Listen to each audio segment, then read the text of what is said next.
Sebelum acara dimulai, saya akan membacakan beberapa peraturan yang harus ditaati selama kegiatan berlangsung ya. Yang pertama, diskusi akan dimulai tepat pukul 15.30 WIB. Yang kedua, peserta diskusi menggunakan username Zoom dengan format nama _ asal institusi. Yang ketiga, peserta dimohon menyalakan kamera selama diskusi berlangsung dan mematikan mikrofon apabila tidak digunakan. Yang keempat, peserta yang ingin berpendapat atau mengajukan pertanyaan bisa menggunakan fitur raise hand yang tersedia. Dan yang kelima, peserta diskusi dimohon untuk mengisi link feedback diskusi yang akan dibagikan pada akhir acara. Nah, Assalamualaikum warahmatullahi wabarakatuh. Selamat sore, salam sejahtera bagi kita semua. Selamat datang di diskusi santai yang diselenggarakan oleh kelompok 14 mahasiswa program studi Ilmu Hubungan Internasional. Dengan tema yang akan dibahas pada kesempatan kali ini, yakni peran pemuda dalam ketaatan pajak. Dan tentunya ada banyak hal yang menarik pada sore hari ini, di mana kita semua akan sama-sama belajar mengenai peran generasi muda dalam ketaatan pajak. Karena itu, terlebih dahulu izinkan kami memperkenalkan diri. Saya, Dia Zulfa Farida Aini, bersama dua teman saya, Fareza dan juga Muhammad Soleh. Oke, lanjut. Sore ini, saya ingin menyapa peserta diskusi yang telah hadir. Selamat datang dan selamat mengikuti diskusi pada sore hari ini. Dan saya juga ingin memperkenalkan pemantik diskusi pada sore hari ini, yaitu Mas Rauliardi Andika Maulana dan Mas Syihab Rahmadiyah yang merupakan mahasiswa program studi perpajakan Universitas Airlangga Angkatan 2018. Lanjut ke acara selanjutnya, para hadirin semua, untuk mengawali diskusi pada sore hari ini, kami akan memutarkan sebuah video tentang perpajakan di Indonesia. Dimohon untuk Fareza.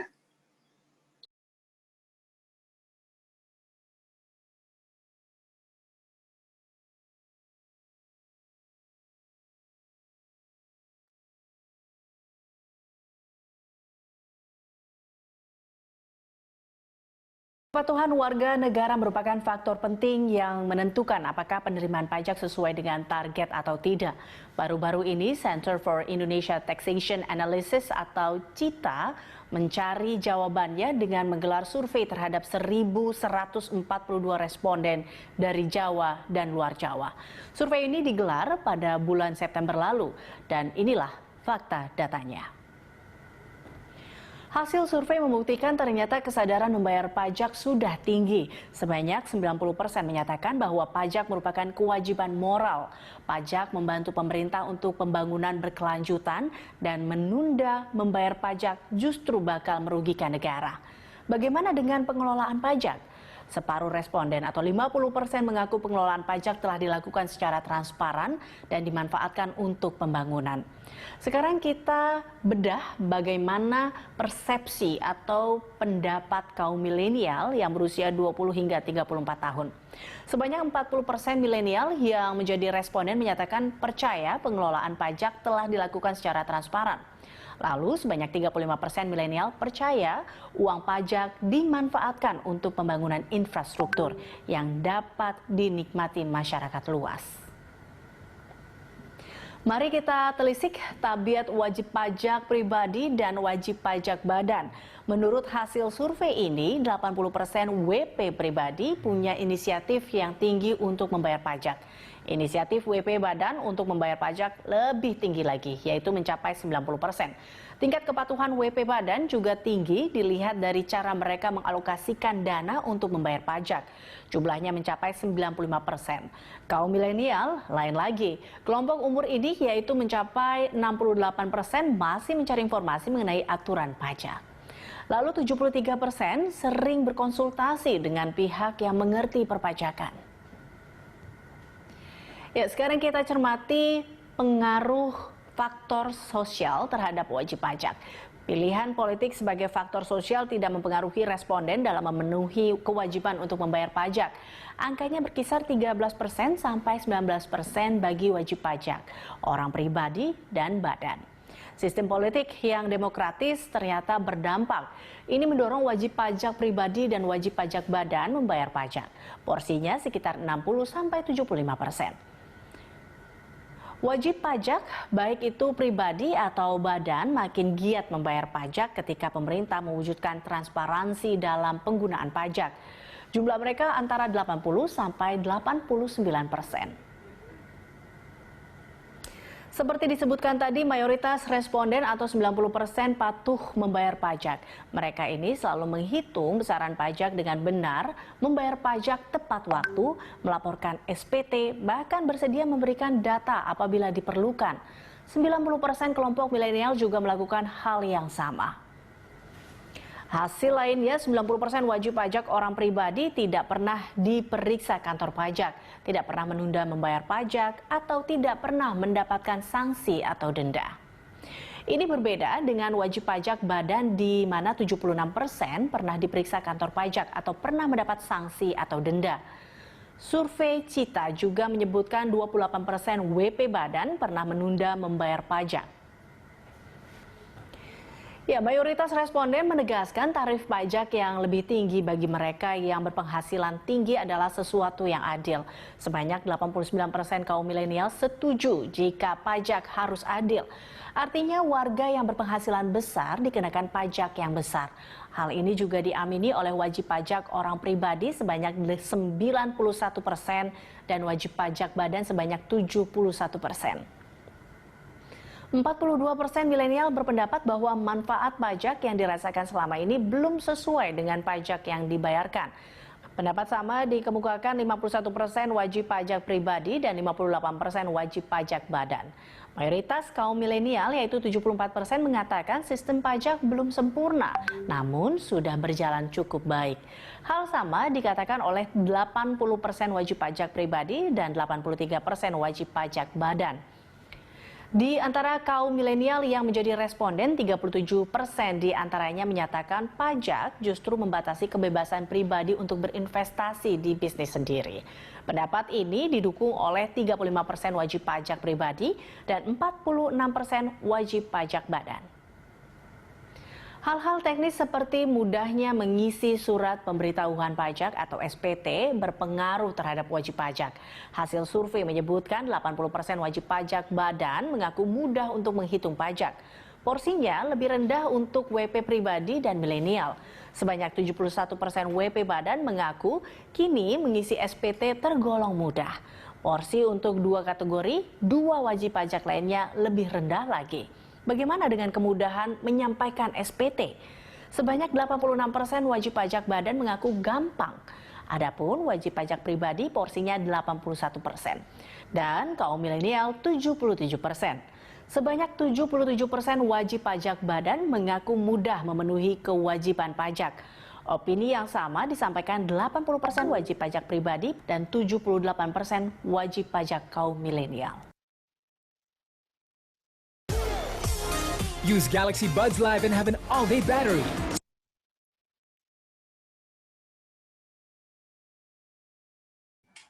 Oke, saya Fareza di sini mungkin mengambil alih tugas dari Dias ya. Setelah kita selesai menampilkan sebuah video yang berkait dengan tema hari ini yaitu perpajakan, kita lanjut ke sesi selanjutnya yaitu pemaparan materi oleh Kak Raul. Gimana Kak Raul, udah siap atau belum? Udah siap.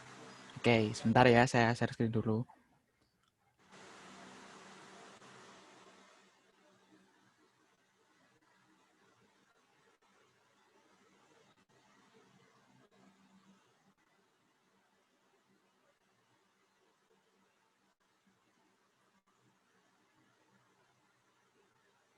Sudah bisa dimulai? Sudah. Oke. Selamat sore semuanya. Assalamualaikum warahmatullahi wabarakatuh. Salam sejahtera bagi kita semua. Terima kasih saya ucapkan kepada kelompok 14 dari Hubungan Internasional UNER yang telah mengundang saya untuk memberikan materi pada sore hari ini tentang peran pemuda dalam ketaatan pajak. Di sini kita diskusi santai saja, tidak perlu yang formal. Oke, bisa di next.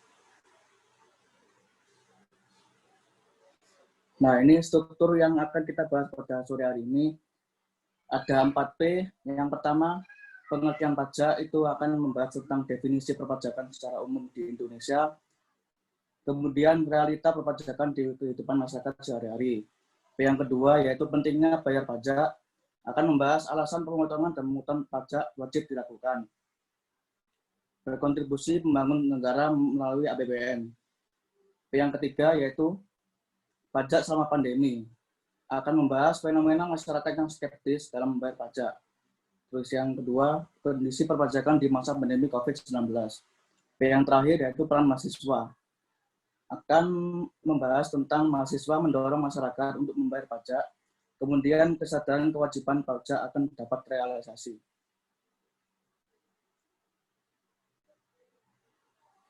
Nah, di sini akan saya berikan sebuah preview tentang keberadaan pajak di APBN dari tahun 2017, yaitu penerimaan pajak yang diterima oleh negara sebesar 1.343,5 triliun. Pertumbuhannya dari tahun 2016 sebesar 4,6%. Terus yang kedua, 2018 naik sekitar 13%. Yang diterima oleh negara sebesar 1.518,8 triliun. Kemudian 2019 turun ke 8,2% di sekitar 1.643,1 triliun. Terus yang ke 2020 tahun ini naik lagi di kisaran 1.865,7%, 7 triliun, atau pertumbuhannya sekitar 13,5%. Next. Nah, di sini akan saya jelaskan peran pemuda dalam ketaatan pajak. Sebelumnya, izinkan saya untuk menjelaskan terlebih dahulu apa itu pajak. Pengertian pajak adalah pajak berkontribusi wajib kepada negara yang terutang oleh orang pribadi atau badan yang bersifat memaksa berdasarkan undang-undang dengan tidak mendapatkan imbalan secara langsung dan digunakan untuk keperluan negara bagi sebesar-besarnya untuk kemakmuran rakyat. Jadi, pembayaran pajak merupakan perwujudan dari kewajiban kenegaraan dan peran serta wajib pajak untuk secara langsung dan bersama-sama melaksanakan kewajiban perpajakan untuk pembiayaan negara dan pembangunan nasional. Sesuai falsafah Undang-Undang Perpajakan, membayar pajak bukan hanya merupakan kewajiban, tetapi merupakan hak dari setiap warga negara untuk ikut berpartisipasi dalam bentuk peran serta terhadap pembiayaan negara dan pembangunan nasional. Nah, di sini ada 4 poin yang harus dipahami lebih dahulu, yaitu tentang kontribusi wajib warga negara. Artinya, setiap orang memiliki kewajiban untuk membayar pajak, namun yang sudah memenuhi persyaratan. Poin kedua, memaksa setiap warga negara. Jika seseorang sudah memenuhi syarat subjektif dan objektif, maka wajib untuk membayar pajak. Poin ketiga, tidak mendapat imbalan langsung. Pajak merupakan salah satu sarana pemerataan pendapatan warga negara. Poin yang terakhir, berdasarkan undang-undang. Artinya, pajak diatur dalam undang-undang negara dan tidak sembarangan. Nah, kemudian ada perspektif pajak sebagai sumber pendapatan utama negara. Pajak memiliki nilai strategis dalam perspektif ekonomi maupun hukum. Berdasarkan 4 ciri di atas, pajak dapat dilihat dari 2 perspektif. Yang pertama perspektif ekonomi dan yang kedua perspektif hukum. Untuk ekonomi yang pertama yaitu berkurangnya kemampuan individu dalam menguasai sumber daya untuk kepentingan penguasaan produksi barang dan jasa. Sisi ekonomi yang kedua, bertambahnya kemampuan keuangan negara dalam penyediaan barang dan jasa publik yang merupakan kebutuhan rakyat. Dari sisi hukum sendiri, yaitu timbul ikatan dari akibat undang-undang yang menyebabkan timbul kewajiban warga negara untuk menyetorkan sejumlah dana tertentu kepada negara. Lalu fungsi pajak ada 2, yaitu bagi negara dan bagi rakyat. Bagi negara sendiri, pajak memiliki peranan yang signifikan dalam kehidupan bernegara, khususnya pembangunan di negara Indonesia. Kemudian bagi rakyat sendiri, yaitu masyarakat akan mendapatkan manfaat dari segi fasilitas umum dan infrastruktur, pertahanan dan keamanan, subsidi pangan dan BBM, dan lain-lain. Untuk dari fungsi negara sendiri itu ada 4, yaitu yang pertama anggaran, dengan mengumpulkan dana atau uang dari wajib pajak ke kas negara untuk membiayai pembangunan nasional atau pengeluaran negara-negara lainnya. Yang kedua yaitu regulasi untuk memhambat laju inflasi, alat untuk mendorong kegiatan ekspor seperti pajak ekspor barang, memberikan proteksi terhadap barang dalam negeri seperti PPN dan lainnya. Yang ketiga yaitu distribusi. Pajak dapat digunakan untuk menyesuaikan dan menyeimbangkan antara pembagian pendapatan dengan kebahagiaan dan kesejahteraan masyarakat. Yang terakhir yaitu stabilisasi, menstabilkan kondisi dan keadaan perekonomian seperti mengatasi inflasi, menetapkan pajak yang tinggi sehingga jumlah uang yang beredar dapat dikurangi. Kemudian ada jenis pajak yang dipungut oleh negara, yaitu yang pertama berdasarkan sifat. Berdasarkan sifatnya, pajak digolongkan menjadi 2 jenis, yaitu pajak tidak langsung dan pajak langsung. Kemudian dari segi instansi, berdasarkan instansi pengumutnya, pajak digolongkan menjadi 2 jenis, yaitu pajak daerah dan pajak negara. Yang terakhir yaitu berdasarkan subjek dan objek. Berdasarkan objek dan objek, pajak digolongkan menjadi 2 jenis, yaitu pajak objektif dan pajak subjektif. Kemudian ada poin yang ketiga yaitu pentingnya pajak bagi negara Indonesia. Mengapa sih pajak sangat krusial dalam sumber penerimaan negara di Indonesia? Pajak merupakan sumber utama penerimaan negara. Tanpa pajak, sebagian besar kegiatan negara sulit untuk dilaksanakan. Penggunaan pajak meliputi mulai dari belanja negara sampai dengan pembiayaan berbagai proyek pembangunan. Di sini saya mengambil 3 poin saja yang penting, yaitu yang pertama proyek pembangunan. Untuk membiayai semua pengeluaran termasuk pengeluaran pembangunan, terus pertumbuhan ekonomi, kemungkinan dalam menunjang jalannya roda pertumbuhan ekonomi Indonesia, terus belanja negara untuk pembiayaan dalam rangka memberikan rasa aman bagi masyarakat.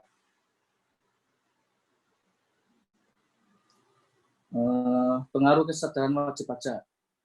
Di sini ada 2 poin yang saya presentasikan di sini, yaitu dari yang masyarakatnya yang sudah sadar akan wajib pajaknya, terus dari masyarakat yang kurang sadar akan kewajiban pajaknya. Bahwa kesadaran wajib pajak berpengaruh positif terhadap kepatuhan wajib pajak. Kesadaran wajib pajak akan membacakan adalah rasa yang timbul dari diri dalam wajib pajak atas kewajibannya membayar pajak dengan ikhlas tanpa adanya unsur paksaan.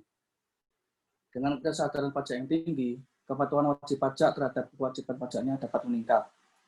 Pentingnya suatu kesadaran untuk membayar pajak sangat diperlukan, mengingat tingginya kepentingan pajak bagi negara, diwajibkan bagi wajib pajak untuk sadar dan dalam membayar pajak. Jadi semakin tinggi suatu kesadaran wajib pajak dalam membayar pajak, maka rasa kesadaran akan tinggi dalam membayar pajak. Kemudian membayar pajak bagi seseorang adalah suatu beban yang tidak bisa dihindari. Sejarah mencatat tidak ada satu orang pun yang rela membayar pajak. Kalau pajak tidak bisa dihindarkan lagi dalam kehidupan seseorang, maka masyarakat harus menyikapinya dengan benar. Bisa dikatakan bahwa para pengemplang pajak adalah kelompok orang yang tidak mencintai negeri ini. Bahkan pengemplang pajak bisa disebut telah menggagalkan upaya negara untuk menyejahterakan rakyat. Sebenarnya para pengemplang pajak ini sudah menggerogoti atau menggagalkan upaya negara untuk menyejahterakan rakyat. Di sini berhubung lagi pandemi, bagaimana sih kondisi pajak selama pandemi?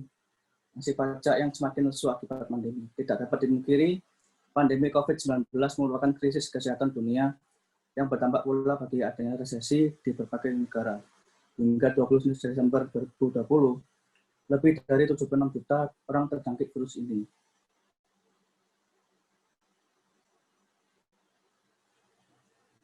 Di sini peran pajak dalam menyelamatkan ekonomi COVID Indonesia itu sangat penting. Kenapa? Pemerintah Indonesia melalui Menteri Keuangan punya hitungan sendiri yang terentang antara minus 1,7% hingga minus 0,6%. Satu hal yang pasti, prediksi terhadap ramalan ekonomi di saat krisis seperti ini bukanlah sesuatu yang mudah karena volatilitas dan pergerakan asumsi yang dinamis. Pertanyaannya, bagaimana pengelola kerangka fiskal terkait dengan dampak COVID ini. Pemerintah sudah mewanti-wanti bahkan ada resesi di Indonesia di kuartal terakhir. Nah, itu bagaimana cara mengatasinya, yaitu dari 3 poin yang saya presentasikan hari ini. Dari pertama, dilihat dari pandeminya dulu. Tidak ada satupun pihak yang mengetahui seberapa lama pandemi ini akan berlangsung dan juga seberapa dalam dampak yang ditimbulkan. Kemudian dari resesi sendiri, ancaman resesi menjadi pertimbangan pemerintah di banyak negara untuk menerbitkan berbagai kebijakan relaksasi pajak. Akibatnya kehilangan penerimaan negara dari suatu insentif pajak di negara Indonesia. Terus dari pajak sendiri, peran pajak di era pandemi saat ini yang perlu dimaknai secara mendalam. Tanpa pajak yang kuat, mustahil dapat menciptakan kemakmuran masyarakat. Di sini pemerintah melalui Menteri Keuangan itu sudah memberikan insentif pajak kepada masyarakat, yaitu yang pertama dari PPh pasal 21 yang ditanggung pemerintah mulai masa April hingga September 2020. Kemudian yang kedua yaitu PPh pasal 22 impor dengan membebaskan pungutan selama 6 bulan yang diklasifikasikan. Yang ketiga yaitu PPh pasal 25 dan PPN, yaitu berupa pengurangan asuran PPN pasal 25 sebesar 30% dan percepatan restitusi PPN bagi PKP. PKP ini apa? Yaitu pengusaha kena pajak. Jadi dapat disimpulkan bahwa untuk PKP dapat direstitusi PPN-nya. Kemudian yang keempat, dari pajak UMKM, pelaku UMKM yang berat dan bobotnya tidak melebihi ketentuan dipungut laba final 0,5%.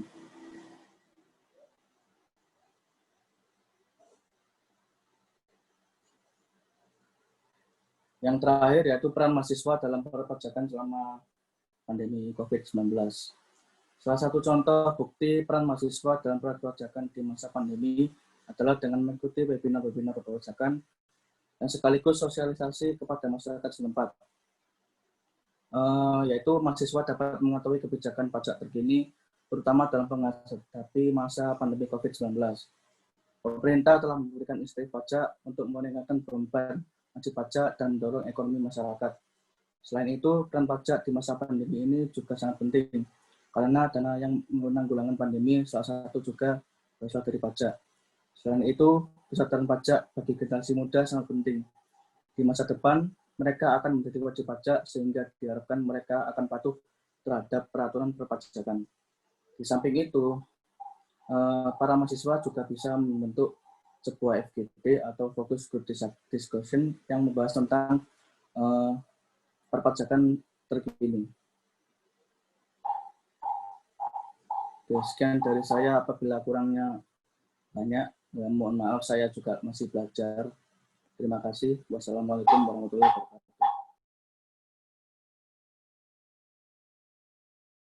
Waalaikumsalam warahmatullahi wabarakatuh. Terima kasih Kak Raul atas pemaparan materi yang sangat wow banget lah untuk kita semua yang masih awam tentang pajak ini ya.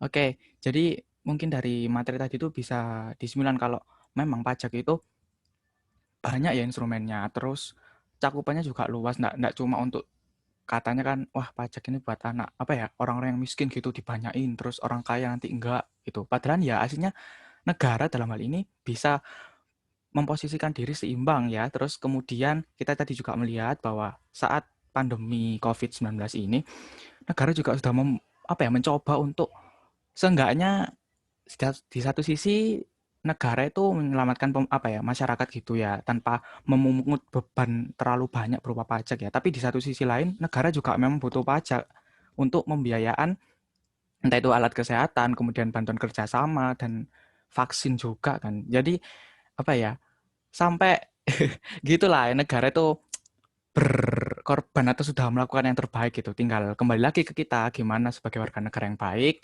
ya harus maulah seenggaknya untuk membayar pajak meskipun memang di saat-saat pandemi ini sangat sulit gitu kan ya, karena kan memang ya nggak ada yang mau, bener tadi katanya nggak ada yang mau pandemi dan semuanya ingin di save apa ya, safe house, kemudian kondisi yang aman gitu, ndak ingin keluar uang banyak, nggak ingin keluar apa ya, capek gitu kan, tapi ya ndak mungkin lah, ini kan dunia ya. Oke, mungkin kita akan beralih ke sesi selanjutnya ya, teman-teman semua. Kita akan beralih ke sesi tanya jawab nih. Nah, nanti mungkin ini Kak Raul nanti bisa ngasih pandangan ya, seumpama ada pertanyaan pertama, terus nanti Kak Raul mungkin, oh menurut Kak Raul itu gimana sih tentang pertanyaan ini, terus nanti ya kita semua juga yang di sini bisa saling apa ya, menanggapi, kemudian saling mungkin memberikan saran dan pendapat gitu sih, biar diskusinya nggak terlalu kaku gitu aja. Oh ya, diingatkan kembali mungkin teman-teman yang bisa on cam, mohon on cam dong, nggak enak lo lihat. Cuma namanya doang sama background ini. Oke, teman-teman panitia mungkin bisa mulai bacain pertanyaan. Nah, iya nih, saya Dia Zulfa, saya ingin bertanya, mengingat pentingnya pajak bagi negara dan juga masyarakat, lalu apa bukan kontribusi ya, apa peran pemerintah dalam upaya meningkatkan kesadaran pajak ini sendiri? Terima kasih. Oke, bisa saya jawab? Oke. Eh, menanggapi pertanyaan dari Dia Zulfa, pemerintah sebenarnya sudah melakukan yang terbaik dalam melakukan sosialisasi, terutama dalam bidang perpajakan, yaitu dalam apa ya, istilahnya dari kantor DJP atau Direktorat Jenderal Pajak itu di semua wilayah atau di daerahnya masing-masing sudah mensosialisasikan kepada masyarakat kalau pajak itu penting buat mereka sendiri, ya kembali ke mereka sendiri, jangan takut bayar pajak.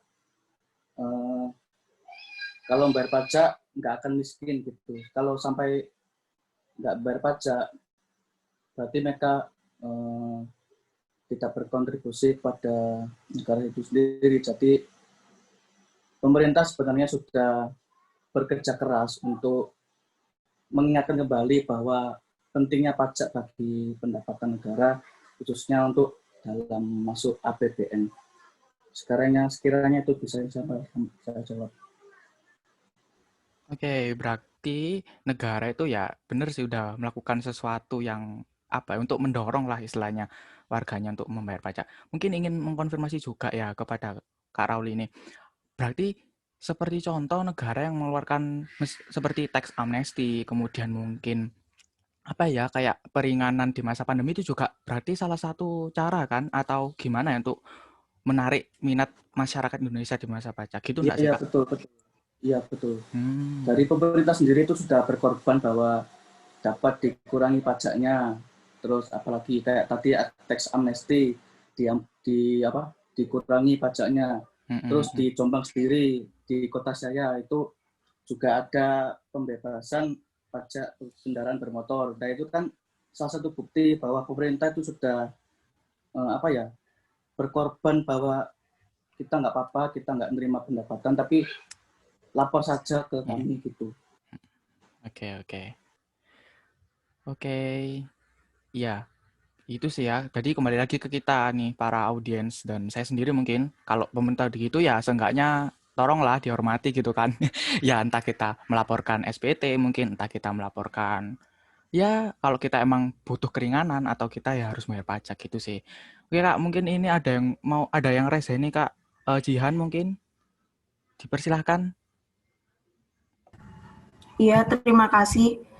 Saya ingin menanyakan mengenai resesi. Jadi waktu presentasi KWN kelompok 14 kemarin saya menanyakan mengenai resesi. Nah, apakah benar Indonesia itu benar-benar resesi dan apakah pajak ini bisa menanggung beban resesi itu sendiri? Sedangkan saya lihat yang dipresentasikan kelompok 14 kemarin itu pajak itu kayak tidak bisa gitu loh.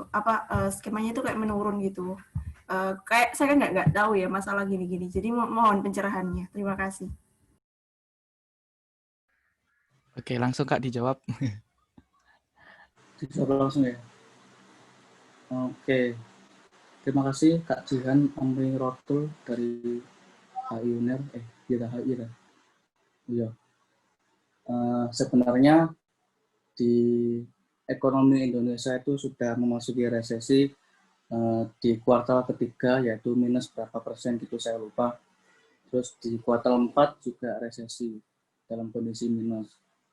Terus apa benar sih kalau pajak ditingkatkan itu bisa menyelamatkan ekonomi Indonesia? Jawabannya menurut saya bisa. Kalau dari sisi pajak sendiri itu banyak ya, kayak pajak daerah, misal pajak restoran, pajak hiburan, terus pajak parkir, pajak wisata, terus BPHTB, kendaraan bermotor itu banyak contohnya. Jadi saya rasa kalau dengan meningkatkan pajak di kondisi pandemi COVID ini, itu dapat menyelamatkan Indonesia walaupun kurang dari target APBN 2020. Apa ya? Kalau dari saya, mungkin pemerintah sudah menghitung sih dengan kondisi resesi saat ini, berapa yang harus direalisasikan penerimaan pajaknya. Itu saya kurang tahu ya. Yang tahu pemerintah, menurut saya seperti itu. Bisa menyelamatkan walaupun tidak mencapai target APBN 2020. Oke, berarti memang pajak itu menyelamatkan tapi tidak sampai apa ya, jadi dewa utama lah istilahnya ya, cuma mungkin penopang atau penyokong dari itu sendiri. Nah, ini di chat, Kani Raras menanggapi nih Kak pertanyaan yang tadi. Nah, dia bilang kalau pemahamannya dia itu sekarang pelaporan pajak bisa dilakukan secara online oleh wajib pajak dan menurut saya hal tersebut membuat wajib pajak bisa memanipulasi laporan pajak. Oh, dia tanya ternyata. Mohon maaf. Bagaimana usaha pemerintah untuk mencegah hal tersebut terjadi? Nah, berarti ini kembali apa ya pertanyaannya, kalau diberikan akses sebesar-besarnya kepada masyarakat untuk melaporkan pajak, kan nanti takutnya nih ada penyelewengan, aslinya yang nominalnya 1 miliar ditulis 500 miliar, alasannya mungkin biar nanti nggak kena pajak ini itu gitu. Lah, menurut Kak Raul ini gimana sih usaha apa ya untuk pemerintahnya sendiri itu gimana untuk mencegah hal terjadi seperti ini?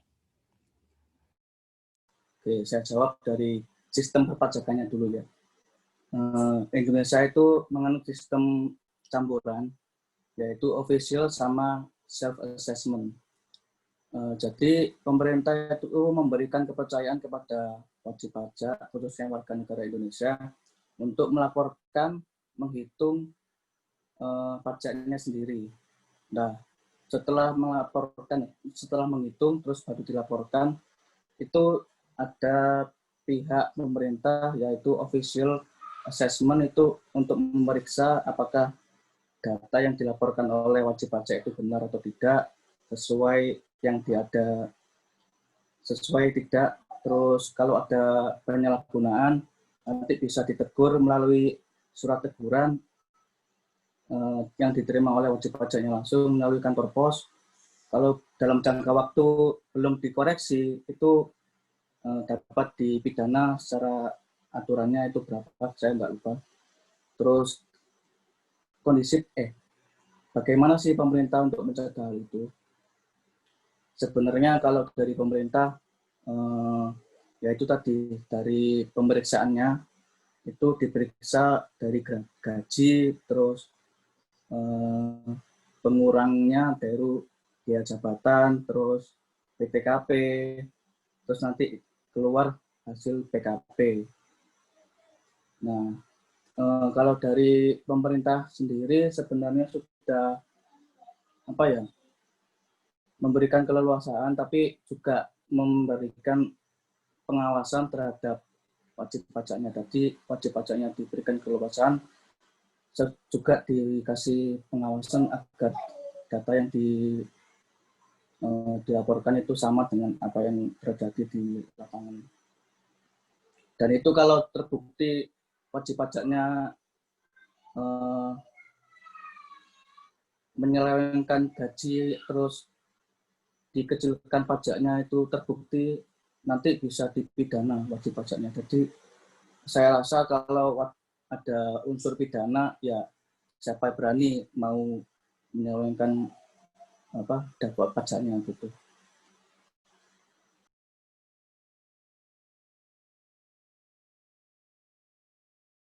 Oke, berarti memang pemerintah lebih ke pencegahan dan tindak lanjut ya Kak ya. Kalau pencegahannya tadi mungkin di cross check dulu, kemudian ya dilihatlah profilnya kayak orang ini tuh gimana sih wajib pajak ini gitu. Dia itu entah suka ya apa ya gini gini gini. Pokoknya diperiksa dulu terus nanti kalau semua udah kejadian ya pemerintah mau nggak mau ambil jalan hukum. Mungkin juga mau nambahin mungkin ya Kak, diskusi aja kan ya. Teman-teman yang lain juga bisa mungkin nambahi. Jadi kalau pemerintah itu seperti itu ya, kita kembali lagi sih ya ke karakter kita mungkin. Kalau kita itu harus jujur, kemudian apa adanya lah melaporkan SPT atau pajak gitu kan yang tahunan atau apapun lah aset kita ya dilaporkan apa adanya gitu. Jangan sampai membohongi lah ya kan. Kembali lagi sih mungkin ke menurut yang disampaikan dari materi tadi, pajak itu kan ya dari kita untuk kita sendiri kan ya akhirnya, nggak untuk negara ya memang nanti esensinya kan kembali ke kita dalam bentuk bukan uang gitu kan, bisa dari entah fasilitas umum, kemudian pendidikan gratis, beasiswa juga mungkin kan, kemudian jaminan sosial kesehatan, dan ya macam-macam. Jadi apa ya, sembari kita hidup ya bantulah negara gitu lewat pajak gitu, bayar pajak. Oke. Nah, ini di chat ada lagi yang tanya dari Putri Audi. Mohon maaf, saya jenuhkan. Oke. Saya pernah membaca mengenai pernyataan salah satu artis atau seniman, Roy Martin. Beliau mengeklaim bahwa tidak adanya feedback bagi kawan-kawan artis dan seniman mengenai pajak penghasilan mereka, seperti tidak dipedulinya pemerintah saat banyak artis menganggur. Yang menurut saya pernyataan ini kontroversi, mohon maaf. Banyak jumlah pajak yang harus dibayarkan, terutama misal dengan produksi film-film besar. Bagaimana sih pendapat narasumber mengenai hal ini? Apakah ini bisa dijadikan alasan untuk ketidaktaatan pajak oleh artis yang lain? Berarti mungkin ini ya lebih ke feedbacknya ya dari pemerintah mungkin. Kalau artis itu sebagai orang yang berduit gitu kan ya, kalau di masyarakat itu uangnya banyak gitu. Kok gitu-gitu aja gitu pemerintah lah. Menurut Kak Raul ini gimana sih pendapatnya tentang hal ini? Dan apakah hal ini tuh bisa jadi alasan buat para artis dan konglomerat tadi untuk ya udahlah aku nggak mau bayar pajak kan pemerintah gini-gini aja nih sama aku kan aku udah bayar gitu. Gimana Kak? Sebenarnya kalau kasarannya ya, orang kaya itu nggak mungkin mikir-mikir tentang oh aku bayar pajak akeh, untuk aku untuk apa, kan dari mereka sendiri juga sudah punya uang yang lebih. Terus mungkin kalau tidak ada feedback, menurut saya tidak adanya feedback berupa produksi film-film besar, berhubung sekarang lagi pandemi. Jadi kalau misalkan tidak adanya feedback seperti produksi film-film besar itu juga kembali lagi kepada peraturan dari Menteri Kesehatan, yaitu tidak adanya aktivitas yang menimbulkan kerumunan. Ya kan produksi film besar itu kan butuh orang banyak, terus butuh personil juga. Jadi kalau menurut saya tidak ada feedback itu tidak menimbulkan kayak wah gak usah bayar pajak aku, kalau feedbacknya nih pas pandemi gak penghasilan, gak apa, lah kok bayar pajak. Nah, itu menurut saya tidak ada alasan ya untuk meniadakan niat untuk taat pajak. Sebenarnya sih sudah ada solusinya sih, kayak konser online, terus bioskop online itu kan bisa dari artisnya sendiri untuk mengadakan event-eventnya secara online. Jadi kembali lagi tidak ada alasan untuk tidak mentaati pajak.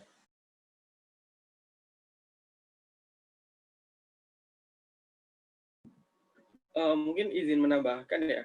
Jadi kalau tadi kan dikatakan bahwa memang untuk orang kaya itu tidak tidak mendapatkan dampak langsung bagi mereka. Kayak misalkan asuransi kesehatan yang dibayar pemerintah kan mereka tidak mendapatkan itu. Banyak fasilitas-fasilitas yang tidak didapatkan. Padahal memang dalam kenyataannya kan memang juga mereka mendapatkan apa yang harusnya mereka dapat. Dan kita ketahui bahwa pajak ini kan sebenarnya tidak mengikat ya, dalam artian dia bersifat mengikat, namun untuk pengembaliannya dalam arti feedback-nya masyarakat itu tidak mendapatkan secara mengikat ya. Nah, sebagai salah satu sifat pajak yang saya ketahui, mungkin bisa dikoreksi teman-teman kalau misalkan ada pernyataan saya yang salah.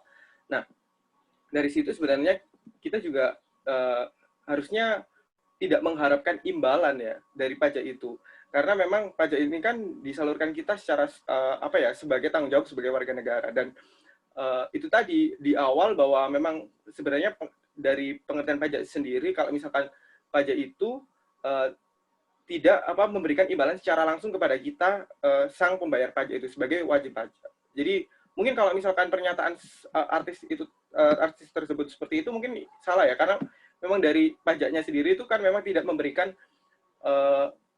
hal yang wajib memberikan dampak langsung kepada kita sebagai pembayar pajak. Tapi terlepas dari itu, kita pasti akan merasakan apa yang hasil dari pajak itu. Kayak misalkan kita juga setiap hari pasti menggunakan fasilitas umum ya, dari jalan raya, minimal paling setiap pasti pernah lah menggunakan itu teman-teman semua. Dan apalagi para artis yang mungkin kita lihat pembangunannya, contoh pembangunan di ibu kota ya, itu jauh lebih luar biasa diperhatikan daripada daerah-daerah kita yang ada di daerah sekitar Surabaya dan sekitarnya ini. Jadi seperti itu. Oke, makasih Ale atas tanggapan dari pertanyaan Audi. Jadi benar sih kalau bisa disimpulin ini, ya pajak itu nggak harus kembali dalam bentuk uang atau nggak harus kembali dalam bentuk diterima langsung oleh kita. Seumpama kita habis bayar pajak bulan ini, nanti besok aku harus ini gitu. Nggak, ya bener tadi sih kata kedua teman kita tadi yang udah memaparkan tadi, bersifatnya nggak langsung sih. Dan jangan harap atau jangan mengharap nanti aku dapat uang aku nanti dapat feedback harus ini gitu dari pajak.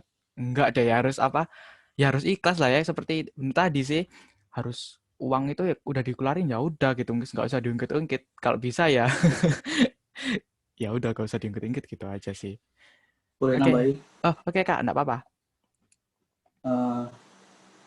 Sebenarnya sih saya lihat itu artis yang di YouTube itu, kalau misalkan kalian tahu jargonnya itu close the door. Nah close the door itu pernah mengundang Direktur Jenderal Pajak, Pak siapa lupa aku namanya, itu secara terang-terangan membeberkan data pajaknya close the door.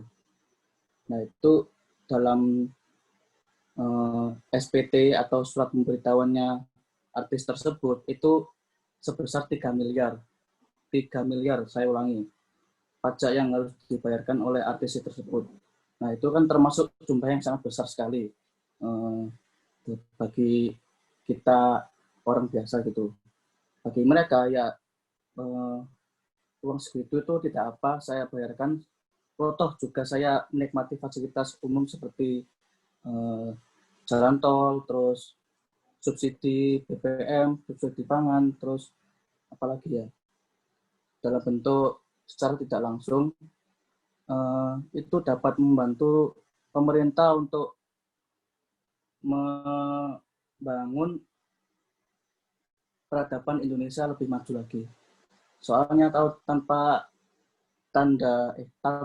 jasa para artis tersebut, pajak kita akan seret dan mungkin akan lebih sulit lagi menggali pajak dari orang-orang. Terima kasih. Oke, terima kasih Kak atas tanggapan dan jawabannya lagi. Ini Ale mungkin katanya mau tanya. Ya, mungkin izin bertanya Kak. Kalau tadi kan kita membahasnya lebih banyak ke apa sih manfaatnya dari pajak, lalu kalau misalkan lebih ke penyalahgunaannya, lalu bagaimana. Nah, kemarin kami dari teman-teman kelompok 14 ini melakukan sebuah polling di Instagram dari para followers dari akun Instagram kami. Nah, sebenarnya ini agak sedikit mengejutkan sih. Dari teman-teman yang kita tanyai, mereka tahu nggak sih sebenarnya proses pengolahan atau distribusi pajak, dan juga distribusi pajak itu kemana aja gitu. Nah, terutama di proses pengolahan ini, dari 120 responden yang ada, 38 atau 32% menjawab mereka ya mengetahui proses pengolahan dan distribusi pajak. Namun ada 82 responden atau 68% dari total responden ini, mereka tidak mengetahui tentang proses pengolahan pajak ini. Bagaimana sih pajak ini digunakannya, prosesnya? Apakah setelah dikumpulkan langsung kita tinggal ambil aja?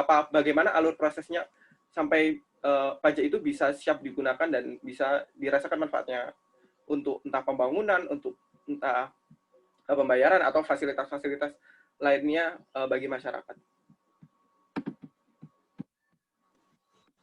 Oke, sejauh yang saya tahu, proses pendistribusian pajak dari Kementerian Keuangan itu setelah mendapatkan penerimaan negara dari sisi pajak, Kementerian Keuangan itu akan membagi porsi setiap kementerian. Jadi Kementerian A dapat sekian triliun untuk pembangunan, Kementerian B untuk kesehatan, terus yang dan lain sebagainya. Jadi kalau secara teknis saya juga tidak tahu, kan itu juga rahasia negara ya. Jadi yang saya ketahui kayak secara abstrak saja, kalau Kementerian Keuangan itu setelah mendapat penerimaan negara dari pajak, itu akan membagi secara proporsional kepada kementerian-kementerian terkait untuk melaksanakan apa yang harus dilakukan oleh kementerian terkait. Kalau masih kurang jelas, ya mohon maaf, saya juga tidak tahu.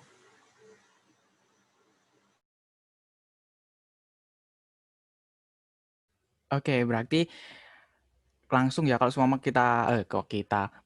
pemerintah dalam hal ini DJP atau Kementerian Keuangan itu udah nerima entah alokasi narik pajak itu ya dari negara atau dari masyarakat, mohon maaf, itu langsung dibagi sesuai porsi anggaran kementerian atau lembaga kalau nggak salah ya. Mungkin Kementerian Luar Negeri nanti dapat berapa triliun, Kementerian Pendidikan dapat mungkin porsi yang lebih banyak kan, karena mungkin dalam undang-undang diatur juga bahwa kalau nggak salah ya ini pendidikan itu dapat porsi 20% dari APBN. Ya, mohon maaf kalau salah dikoreksi. Terus mungkin ya nanti dalam sisi belanja pertahanan mungkin dan lain-lain ya. Jadi setelah dapat uang dari masyarakat tadi melalui pajak, terus nanti langsung dibagi gitu ya, Kak ya. Iya, betul. Oke. Tahun sekarang itu yang terbanyak itu setahu saya itu dari Kementerian Pertahanan itu paling banyak. Terus yang kedua itu Kementerian Kesehatan kalau nggak salah ya, mohon koreksi. Jadi setelah mendapat itu Kementerian Keuangan itu membentuk rapat umum atau kementerian itu dari kementerian-kementerian itu mengajukan kayak istilahnya proposal gitulah kepada Kementerian Keuangan. Habis itu Kementerian Keuangan memutuskan berapa yang harus dikasih, berapa yang harus ditolak gitu. Setahu saya ya. Oke. Mungkin nggak sih Kak kalau seumpama kan dana itu udah tercairkan ya, udah terbagi gitu di setiap kementerian. Itu nanti Kementerian Keuangan juga itu enggak sih kayak minta pertanggungjawaban gitu enggak sih Kak dalam bentuk mungkin laporan atau gimana sih Kak, mungkin bisa dijelasin? Atau dari teman yang lain mungkin yang tahu? Kalau seperti laporan pertanggungjawaban dari kementerian sepertinya kayaknya iya sih. Soalnya kan itu juga uang rakyat, amanah dari rakyat yang dikelola oleh pemerintah, jadi harus dipertanggungjawabkan, harus dikelola dengan baik, jangan ada sampai yang korupsi. Kalau korupsi nanti akan menyakiti hati rakyat, menyakiti amanah dari rakyat, menyakiti semua kalangan di Indonesia. Jadi menurut saya kalau untuk laporan pertanggungjawaban setiap kementerian kepada Kementerian Keuangan sepertinya ada sih. Ya, mau nambahkan juga mungkin. Kan kalau misalkan dari distribusi pajak itu sendiri kan kita juga kalau misalkan dari pajak dari pemerintah pusat itu kan juga akan nantinya akan juga ditransferkan ke daerah ya. Jadi kan ada transfer daerah juga. Contohnya kayak misalkan beberapa contohnya misalkan dana desa itu kan juga transfer daerah. Lalu misalkan di pendidikan ada dana BOS. Itu sebagai salah satu contoh bagaimana proses distribusi pajak. Lalu selanjutnya mungkin dari alokasinya sendiri itu kan pasti akan berkaitan dengan yang namanya APBN ya. Bagaimana pemerintah itu menyusun anggarannya dari setiap pos-pos yang dibutuhkan, lalu bagaimana dimulai dari RAPBN hingga disahkan APBN itu sampai dengan pembacaan nota keuangan presiden, ya kan, sampai dengan disahkan dan bisa digunakan. Dan itu pun juga prosesnya sangat lama, bahkan setahu saya perumusan rancangan APBN yang di dalamnya juga menggunakan uang pajak tentunya, itu sangat lama, bahkan sampai 1 tahun, dimulai dari bulan Februari sampai dengan Desember. Jadi begitu juga dengan laporannya ya. Beberapa laporan kinerja dari pajak juga dilaporkan oleh Direktorat Jenderal Pajak melalui Lakin DJP. Teman-teman bisa akses di webnya DJP juga, itu ada dan sudah dilaporkan. Untuk yang tahun 2020, mungkin kemarin juga saya sempat mencari-cari laporan kinerja dari Direktorat Jenderal Pajak ini gimana ya. Nah, tapi masih belum keluar. Mungkin kita bisa menunggu ya bagaimana laporan kinerja dari pajak di 2020 ini. Itu sih. Ya, belum keluar soalnya belum berganti buku atau tutup buku dari kementerian masih. Tapi nunggu dulu. Iya, iya, iya, harus sabar nunggu tutup buku. Biasanya akhir tahun kalau nggak salah ya, tutup buku itu. Oke. Ini ada pertanyaan lagi nih Kak dari Audi. Wih, banyak banget nih. Audi bisa mungkin dibacain ya. Yang apa langsung ngomong maksudnya. Dipersilahkan.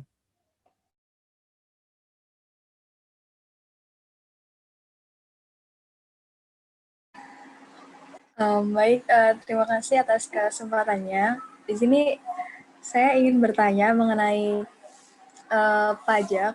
Saya kan sempat membaca berita, kalau tidak salah itu 4 Desember 2020. Jadi ada ekonom yang menilai bahwasanya masih kurangnya kesadaran pajak dan tingkat pendapatan negara karena pajak ini justru dikarenakan terletak pada orang-orang kaya yang cenderung tidak membayar pajak. Seperti contohnya itu tidak melaporkan NPWP-nya kepada pemerintah. Jadi seperti lari akan tanggung jawab pajaknya. Nah, namun bentuk-bentuk sosialisasi pajak ini entah oleh pemerintah maupun swasta itu gencar dan banyak dilakukan pada masyarakat menengah bawah. Justru seperti mahasiswa dan UMKM yang lain dan sebagainya. Jadi apakah ini bukti adanya ketimpangan perhatian pemerintah atau justru ada kontribusi nyata dari pemerintah untuk orang-orang kaya ini? Jika ada, dalam bentuk apa biasanya yang dapat digunakan untuk menghasilkan hasil yang efektif? Terima kasih.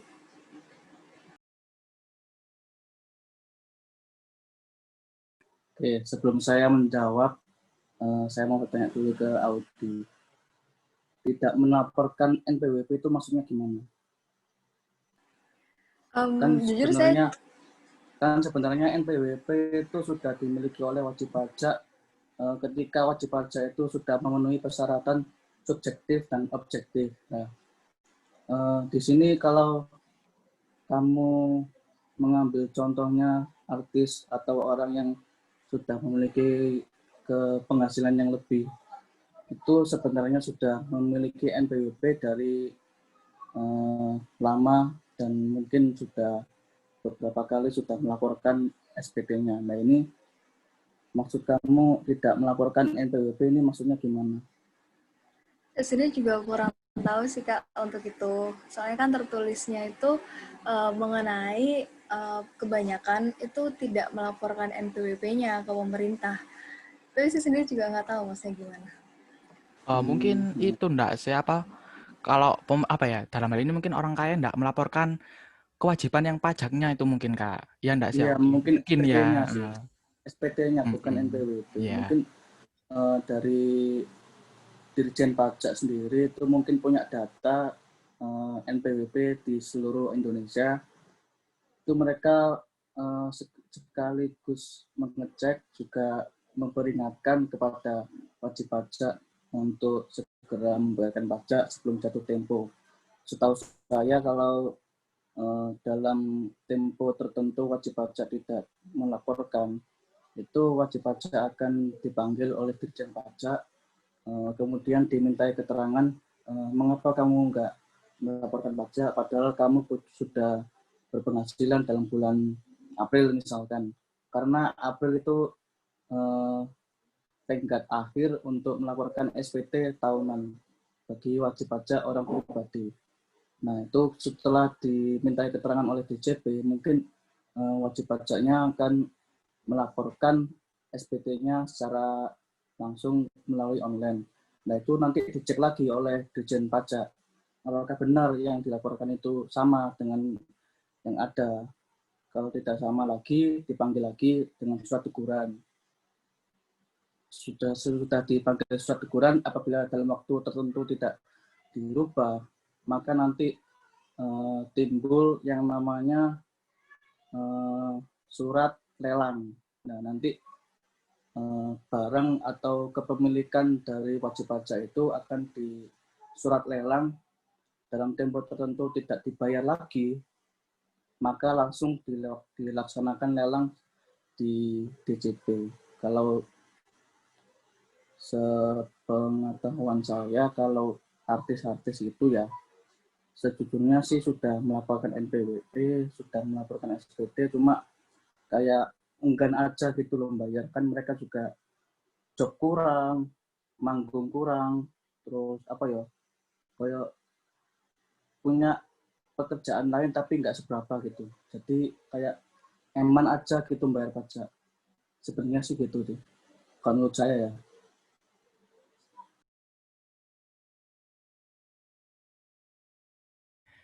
Oh, Ya, mungkin ya mau menanggapi juga ya. Jadi kayak misalkan sebenarnya kalau dari NPWP-nya sendiri kan sekarang pemerintah kalau misalkan kita mau bayar pajak, contohnya kita beli kendaraan baru, itu kan bagi wajib pajak itu kan juga sudah termasuk sebagai wajib pajak ya, dan mereka diwajibkan memiliki NPWP.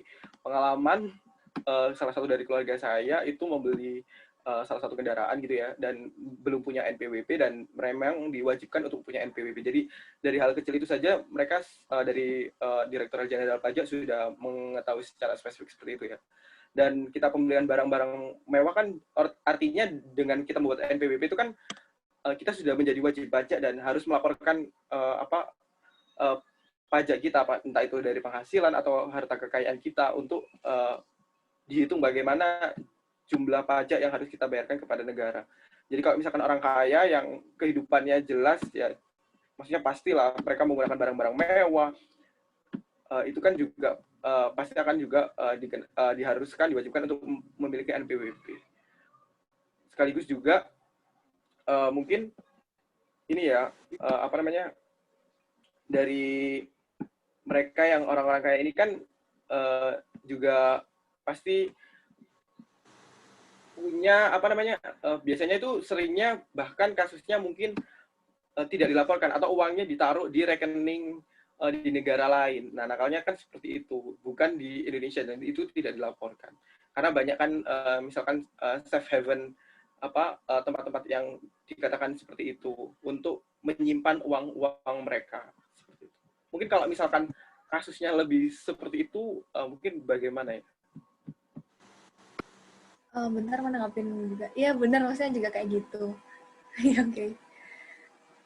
Tapi sedikit menegaskan kembali sih, maksudnya pertanyaan saya itu kenapa tapi sosialisasi itu dilakukan lebih kepada masyarakat menengah ke bawah gitu. Datanya menunjukkan seperti itu. Untuk laporan yang saya baca ini barusan menunjukkan kalau misalnya Indonesia itu merugi sekitar miliaran dolar karena pajak ini yang sudah dikatakan oleh Ale mengenai adanya tax haven yang ditaruh di luar negeri. Itu menurut pendapat narasumber bagaimana? Terima kasih. silakan Kak. Wah, dicecar terus aku. Jane ojo ngundang aku rek, ngundang DJP ae, kan beda kami. Iya, enggak apa-apa lah, kayak ini kan perspektif mahasiswa gitu kan. Ya, anu sih, sepahamnya aja enggak apa-apa, kan diskusi. Kalau masalah tax haven ya, tax haven itu sepemahamanku ada orang yang menyimpan kekayaannya di luar negeri dan tidak dilaporkan oleh wajib pajaknya. Itu menurut saya itu merupakan bentuk apa ya, penghindaran secara aktif oleh wajib pajak untuk menghindari pajak. Kan dari penghindaran pajak secara aktif itu ada 3, setahu saya ya. Yang pertama itu tax avoidance, itu menghindari pajak tapi tidak menghindari di sini bukan kayak menghindar ya, tapi kayak mengurangi pajak yang terhutang dengan tidak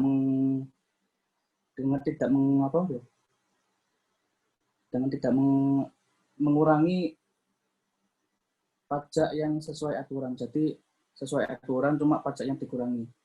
Terus yang kedua itu yaitu tax haven, kayak ada orang terus kemudian punya bank misalkan di luar negeri, misalkan Singapura, itu seluruh aset yang didapatkan di Indonesia itu dipindahkan ke Singapura, habis itu di di negara Indonesia sendiri itu tidak ada yang harus dilaporkan gitu.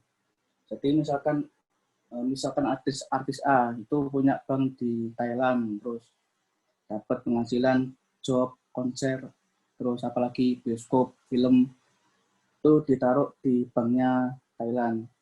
Nah, di banknya Indonesia sendiri itu kan nggak ada nilainya.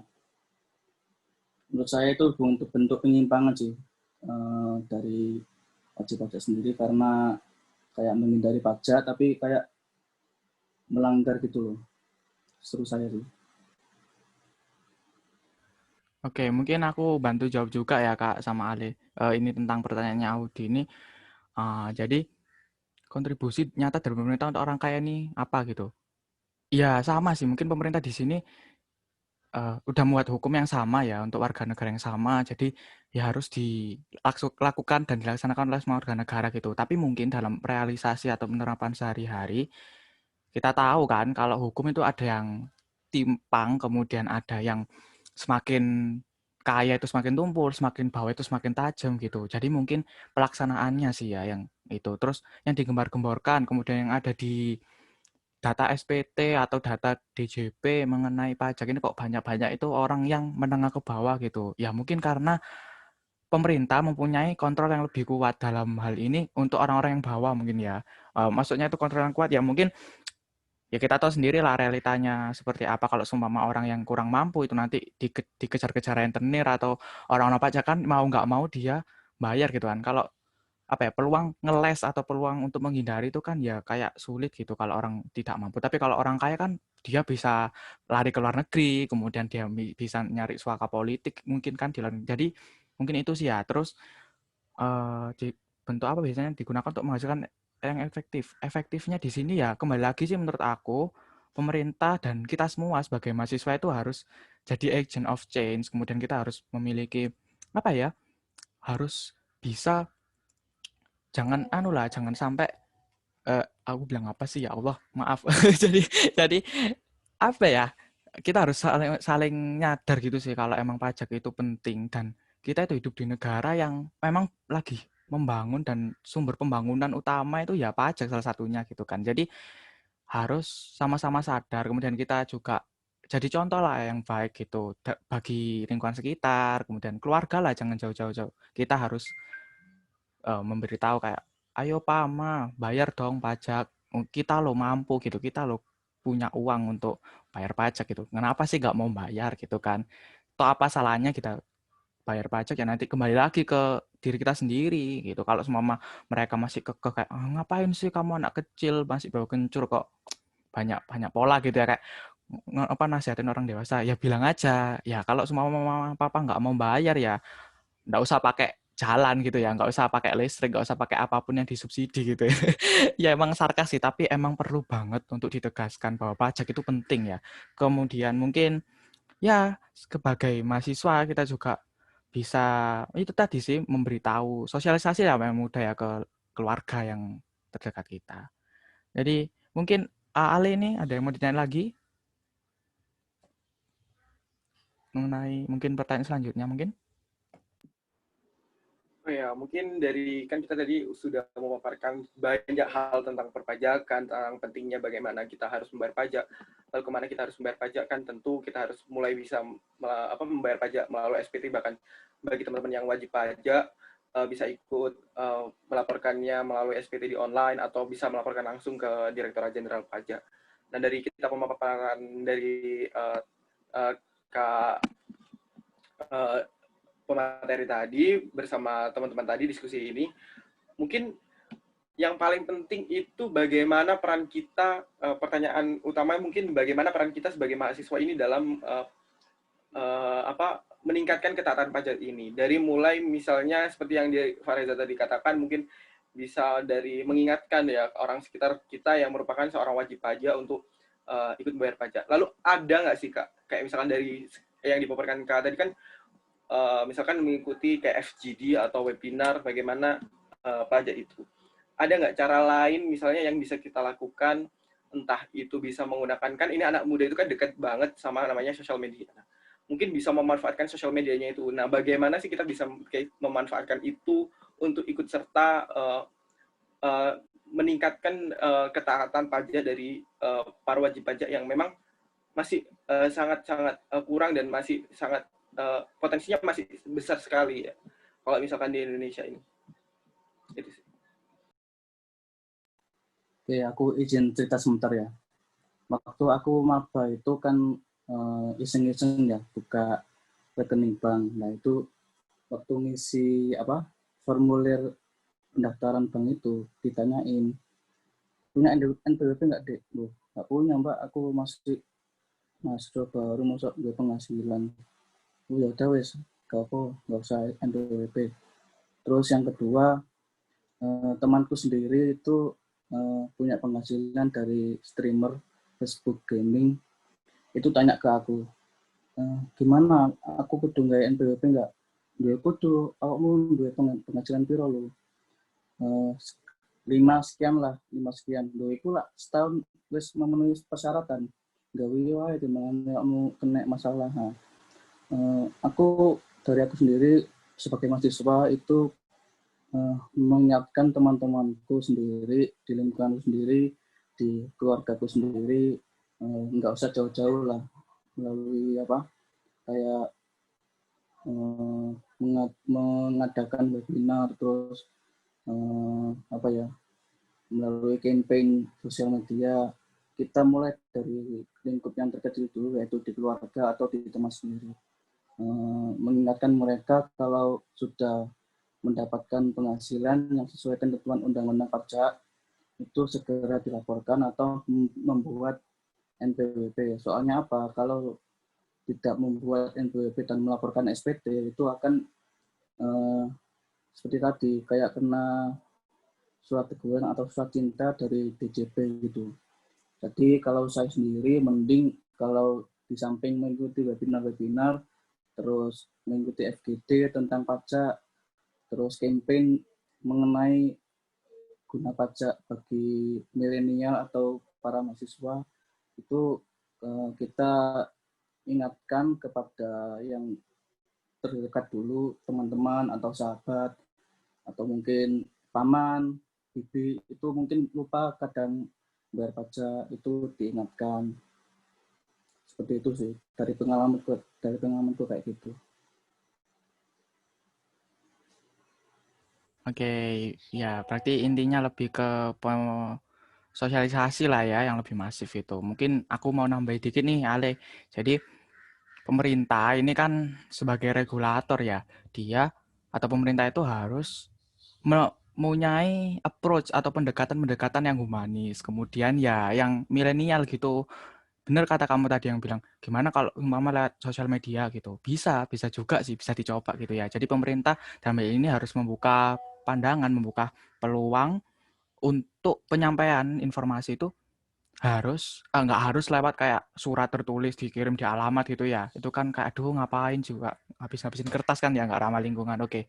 Jadi harus apa ya? Itu tadi sih bisa pakai sosial media. Kemudian bisa juga sih pemerintah tuh kayak bentuk tim satgas nanti tak corona ya, bukan kayak tim ya gerak cepat gitu sih, kayak untuk mensosialisasikan pajak, kemudian ya mungkin turun langsung ke lapangan ya dalam hal ini. Jadi nggak cuma lewat gembar-gembor media juga gitu, karena mungkin ya kita tahu kan realita di Indonesia sendiri nggak semua wilayah tuh kena listrik, teraliri listrik, kemudian internet aja belum terjangkau gitu kan ya. Jadi mungkin bisa turun langsung ke lapangan, menyosialisasikan langsung dengan bahasa yang mudah ya. Jangan pakai nanti ini Pak inflasi gini. Nah, orang petani, orang nelayan masa tahu itu inflasi apa gitu kan ya. Beda kan kalau kita mahasiswa, apalagi Mas Raul ini kan yang pajak kan ya pasti tahu inflasi gini. Jadi bisa dengan cara yang sederhana, kemudian turun langsung ke lapangan dengan kata-kata atau ya bahasa yang mudah gitu. Terus nanti ya pemerintah juga harus membuka ruang publik untuk melaporkan aduan pajak, kemudian juga seumpama ada kesulitan ini gitu. Jadi apa ya, harus ada feedback dan kesinambungan dua arah sih. Jadi antara pemerintah nanti bilang ini, terus nanti masyarakatnya mungkin nanti ngapainnya gini gitu sih. Jadi ya harus dua arah gitu sih. Dalam pemerintah sendiri itu sebenarnya sudah memanfaatkan media elektronik, terutama sosial media itu untuk campaign atau sosialisasi tentang pentingnya pajak bagi penyelamatan ekonomi Indonesia. Di akun resminya DJP atau Kementerian Keuangan itu sering sekali kayak mengadakan webinar, terus live YouTube juga sama Bu Sri Mulyani sama Pak Terry Warjio, itu juga sering diadakan di YouTube atau di Zoom itu. Jadi menurut saya kembali ke kita sendiri sebagai mahasiswa, apa sih peran mahasiswa itu untuk membantu pemerintah untuk campaign ke masyarakat tentang ketaatan pajak di kondisi pandemi. Ya seperti itu tadi, kayak mengingatkan, terus sekaligus medeni ngono lah. Kon gak lapor, kon kena penjara. Mesti kan ngono sih. Arek mesti ngono di. Kalau di pemerintah itu sudah tersusun, sudah terstruktur, cuma dari kita sendiri yang lebih ke lapangannya. Oke. Ya, makasih Kak atas pemaparannya ya. Karena kita keterbatasan waktu nih teman-teman semua, jadi mungkin diskusi Q&A atau tanya jawab hari ini diakhiri dulu ya sampai sini.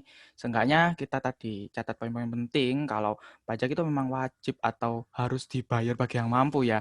Meskipun umpama realita di masyarakat itu nanti ada yang kurang mampu, kemudian kesulitan, nanti bisa lah ada mekanisme tersendiri kita atau masyarakat yang kurang mampu nanti melaporkan mungkin pemerintah aku ini kepingin dikurangi lah, mohon soalnya alasan gini, dan pemerintah bisa lah kayak mempertimbangkan, oh iya anak ini atau keluarga ini memang kurang mampu dan nanti kita subsidi lah gitu kan. Jadi intinya tuh tetap aja penuhi kewajiban kita bayar pajak, kemudian kita sebagai mahasiswa itu ya gaung yang secara umum diajukan, mahasiswa agent of change atau agen perubahan. Ya kita bisa memulai agen perubahan untuk merubah perilaku masyarakat dalam hal membayar pajak ini bisa lewat sosialisasi, kemudian bisa juga lewat ya kita turun langsung ke lapangan melaksanakan diskusi seperti sore hari ini, kita juga bisa sosialisasi ke masyarakat gitu.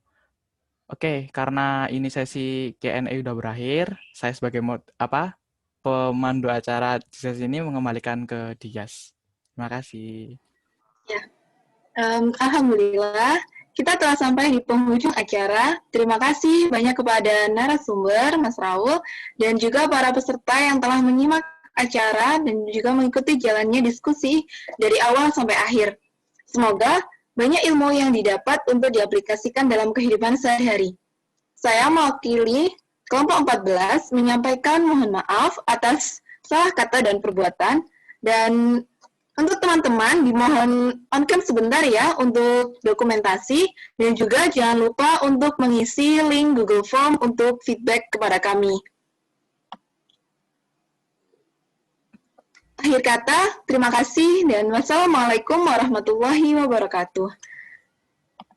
Teman-teman, mohon on cam sebentar ya. Iya, on Kita cam dokumentasi. On cam yuk. Yuk. Yang nggak ada kendala jaringan, mungkin teman-teman bisa on cam bentar buat foto nih. Kapan lagi nih foto sama Kak Raul ini ya, dari anak pajak.